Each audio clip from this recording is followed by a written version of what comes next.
चलो आज हम लोग स्टार्ट करते हैं प्योर रेजिस्टिव सर्किट और इसी की कंटिन्यूएशन में हमारा प्योर इंडक्टिव सर्किट और प्योर कैपेसिटिव सर्किट चलेगा, है ना। इससे पहले हम लोग एसी फंडामेंटल देख चुके हैं जिसमें हम लोग एसी करंट जो कि अल्टरनेटिंग करंट होता है उसका हम इक्वेशन कैसे लिखते हैं, उसको हम लोग उसका वेवफॉर्म कैसे बनाते हैं, अगर उसका एवरेज आरएमएस वैल्यू ये सब निकालना हो, इंस्टेंटेनियस वैल्यू वगैरह निकालना हो तो वो कैसे निकालते हैं वो हम लोग देख चुके हैं। ठीक है, अब हमको क्या करना है कि ये जो अल्टरनेटिंग करंट है ये रेजिस्टेंस के साथ, इंडक्टर के साथ और कैपेसिटर के साथ इसका बिहेवियर कैसा होता है वो हम लोग यहाँ पे देखेंगे। ठीक है, तो आज हम लोग यही डिस्कस करेंगे। तो इसमें इस कंटिन्यूएशन में क्या है, पहला क्या है हमारे पास प्योर रेजिस्टिव सर्किट है। अब प्योर रेजिस्टिव सर्किट है तो इस सर्किट में क्या होगा, इस सर्किट में हमारा एक एसी सोर्स होगा। ठीक है, और ये जो एसी सोर्स है ये किसी प्योर रजिस्टर से कनेक्टेड होगा जिसमें ना ही कोई इंडक्टेंस होगा ना ही कोई कैपेसिटेंस होगा, ओनली रेजिस्टेंस होगा। तो ये आर से कनेक्टेड है। ठीक है, अब इस भी का इक्वेशन क्या होगा, भी का इक्वेशन हम लिख लेते हैं, भी इक्वल टू भी एम साइन ओमेगा टी। क्या लिख लेते हैं, भी इक्वल टू भी एम साइन ओमेगा टी। और यहाँ पे जो करंट फ्लो हो रहा है ये करंट मान लेते हैं I equal to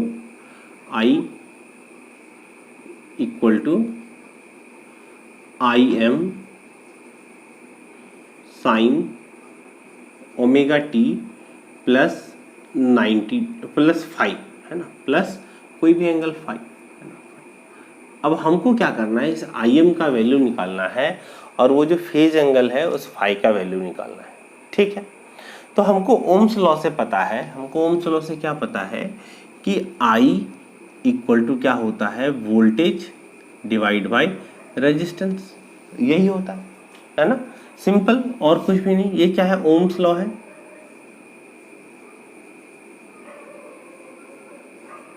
Ohm's law है। ठीक है, आई इक्वल टू भी बाय आर। अब आई इक्वल टू भी बाय आर है तो भी का वैल्यू क्या है, भी इक्वल टू है हमारा भी एम साइन ओमेगा टी, यहाँ से देख सकते हो, है ना, और डिवाइड बाय रेजिस्टेंस। ठीक है, तो ये क्या हो जाएगा, दिस इज भी m by r sine omega t. अच्छा, साइन ओमेगा टी को ऐसे लिख सकते हैं, देखो तो साइन ओमेगा टी को लिख सकते हैं omega T plus 0 degree. Zero तो किसी में ऐड कर सकते हैं ना, तो हमने 0 ऐड कर दिया। अब इस आई के इक्वेशन को इस आई के इक्वेशन के साथ कंपेयर करो। ये आई का इक्वेशन क्या है, ये आई का इक्वेशन है आई M sine omega T plus 5। तो यहाँ से आई एम का वैल्यू कितना आया, आई एम का वैल्यू आया v m by r. And phase angle,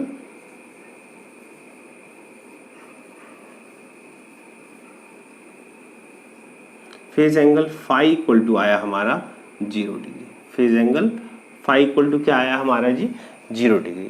अब इसका हम फेजर डायग्राम अगर ड्रॉ करते हैं तो फेजर डायग्राम किस तरह से ड्रॉ करते हैं, देखो तो फेजर डायग्राम में सबसे पहले हम लोग एक रेफरेंस लेते हैं। ठीक है, रेफरेंस के साथ ये कितना एंगल बना रहा है, यहाँ पे कुछ नहीं है तो 0 है, मतलब भी हमारा कितना एंगल बना रहा है, भी हमारा 0 डिग्री का एंगल बना रहा है। तो यहीं पे हमारा क्या होगा, भी होगा, वोल्टेज होगा। करंट का भी फेज एंगल क्या है, 0 डिग्री है, तो करंट भी वोल्टेज के साथ ही होगा, तो यहाँ पे हमारा करंट होगा। तो यहाँ से क्या कंक्लूजन निकला, the maximum current that flow in the circuit is maximum voltage by resistance. और दूसरा क्या कंक्लूजन निकला, the current has 0 phase difference with the voltage, और current is in phase. In phase का मतलब क्या, फेज में है, किसके फेज में है, इन फेज विद द वोल्टेज। ठीक है, तो ये तो एक तो ये निकला कि maximum current will be equal to the maximum voltage divide by resistance. ठीक है, और दूसरा क्या निकला, the current is in phase with the voltage, the current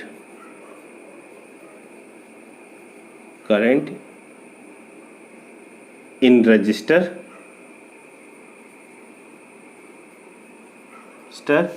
is in phase with the voltage,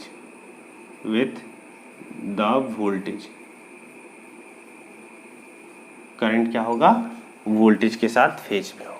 ठीक है, तो ये हमारा यहां से कंक्लूजन निकला। अब अगर हम वेव फॉर्म ड्रॉ करना चाहते हैं किसका, करंट का और वोल्टेज का, तो कैसा वेव फॉर्म होगा, चलो देखते हैं।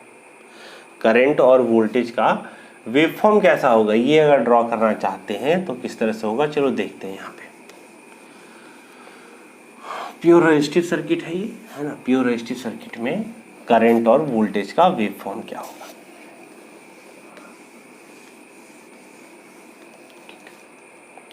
ये I इक्वल टू क्या आया, I इक्वल टू आया Vm/R साइन ओमेगा टी और प्लस 0 डिग्री। फाई हमारा क्या आया, 0 डिग्री आया, तो प्लस 0 डिग्री। यही हमारा फाइनल I निकल कर आया। अब इसका वेव फॉर्म ड्रॉ करना है, तो इधर हमारा क्या क्वांटिटी लिख देते हैं और इधर क्या करते हैं, इस एक्सिस पे ले लेते हैं हम टाइम को।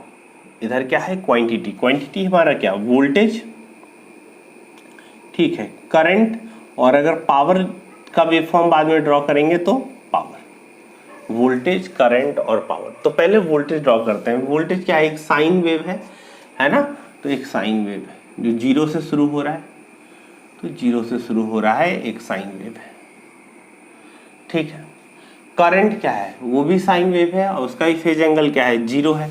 तो करंट भी हमारा क्या होगा जी, एक साइन वेव होगा।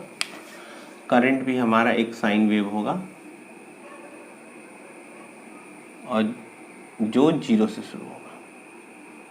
ठीक है, इस तरह से होगा। ये किसका वेव फॉर्म है, ये करंट का वेव फॉर्म है। ये वेव फॉर्म हमारा करंट का है, I का है। ये वेव फॉर्म किसका है, ये वेव फॉर्म हमारे वोल्टेज का है, V का है।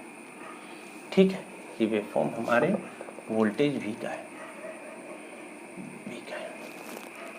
ठीक, अब हमारा पावर क्या होता है, हमें पता है कि इंस्टेंटेनियस पावर इक्वल टू क्या होता है, किसी भी सर्किट में पावर का वैल्यू होता है power equal to voltage into current. ठीक है, कोई भी बैटरी है, अगर वो I करंट उससे फ्लो हो रहा है ना, वो क्या करंट सप्लाई कर रहा है, I सप्लाई कर रहा है और उसके क्रॉस वोल्टेज भी है ना, तो उससे पावर आउटपुट क्या होगा, V into I।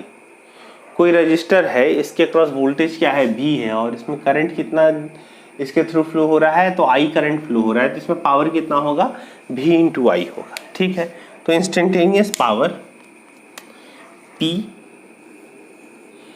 Equal to क्या, instantaneous voltage V into instantaneous current I। ठीक है, अब वोल्टेज का इक्वेशन क्या है, देखो तो वोल्टेज का इक्वेशन है Vm साइन ओमेगा टी, और करंट का इक्वेशन क्या है, Im साइन ओमेगा टी।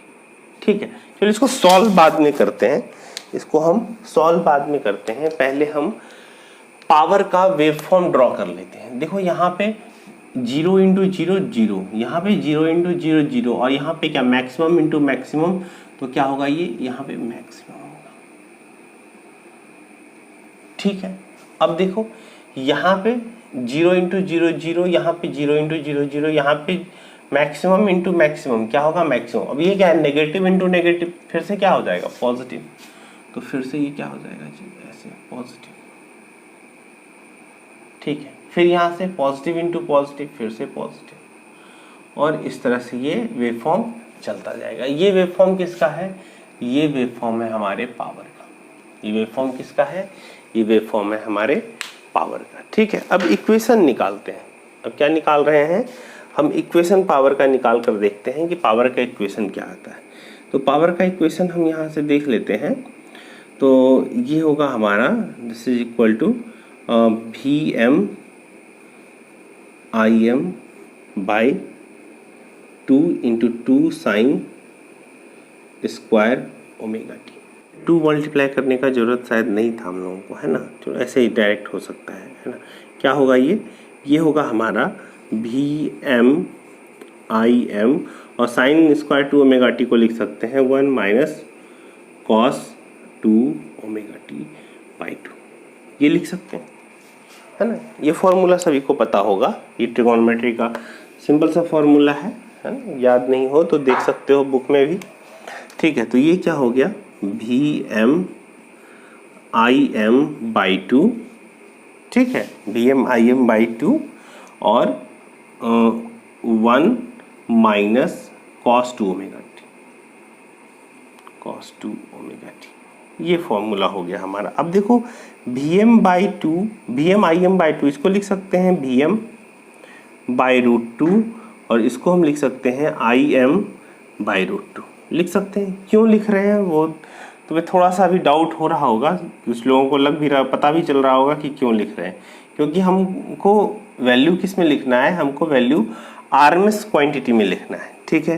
तो ये क्या हो जाएगा, VM/√2 VRMS IM/√2 IRMS, ठीक है, into 1 minus V into I into cos 2 omega T, ऐसे लिख सकते हैं, ठीक है। ये VRMS IRMS इसके साथ मल्टीप्लाई हो गया, ये हो गया, इसके साथ मल्टीप्लाई करके ये हो गया।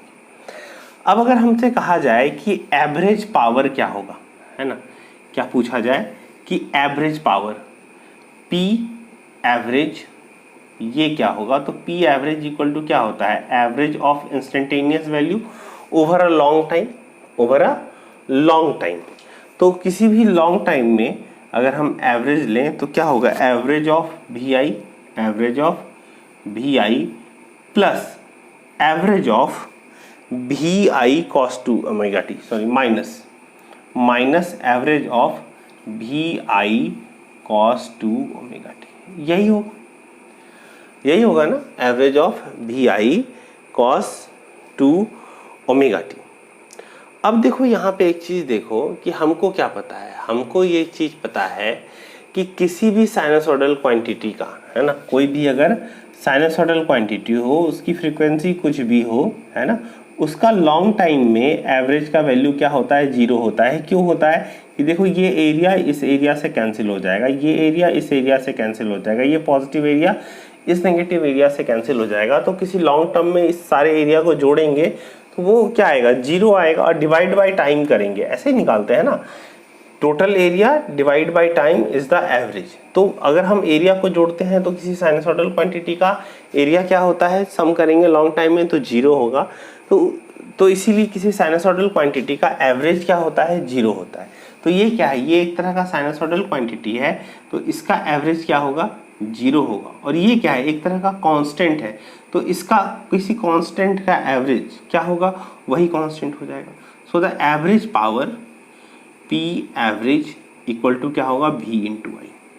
तो ये क्या बता रहा है कि ये जो सर्किट है ये कितना पावर कंज्यूम करेगा, तो ये पावर कंज्यूम करेगा RMS value of voltage into RMS value of current, ठीक है।